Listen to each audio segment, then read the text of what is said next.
প্রশাসনের সুবুদ্ধির উদয় হয়েছিল। আমরা প্রশাসনকে ধন্যবাদ জানাতে চাই। একই সাথে বলতে চাই, যেমনি ভাবে আমরা দেখেছি পুলিশ প্রশাসন থেকে শুরু করে সমস্ত রাষ্ট্রযন্ত্রে দলীয়করণ করা হয়েছিল, এই দলীয়করণ আমাদেরকে এখন ভাঙতে হবে।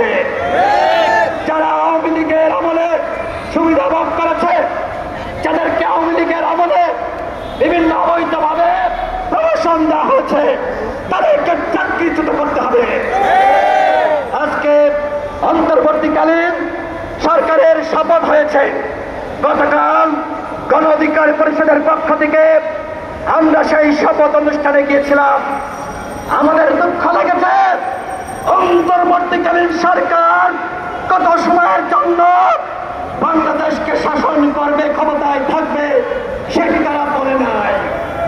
বন্ধুগণ, আমরা এর আগে দেখেছি ফখরুদ্দিন মঈনুদ্দিনের আমল, তারা 3 মাসের জন্য এসে 2 বছর ক্ষমতায় ছিল।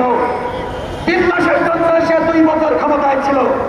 আমরা কি আবারও এক ফখরুদ্দিন মঈনুদ্দিন মেনে নিব? বন্ধুগণ, আমরা অনির্বাচিত সরকারকে সর্বোচ্চ 3 মাসের সুযোগ দিতে চাই।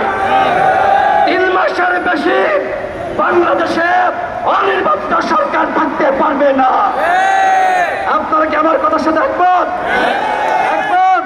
তাহলে হাত উঁচু করে দেখান, হাত উঁচু করে দেখান। সাংবাদিক ভাইরা দেখেন, জনতার ম্যান্ডেট 3 মাসের বেশি কেউ অন্তর্বর্তীকালীন সরকার মানে না। অনতিবিলম্বে আজকে সাংবিধানিক প্রতিষ্ঠানগুলোকে সংস্কার করতে হবে। প্রধান নির্বাচন কমিশনার থেকে শুরু করে যারা নির্বাচন কমিশনার রয়েছে,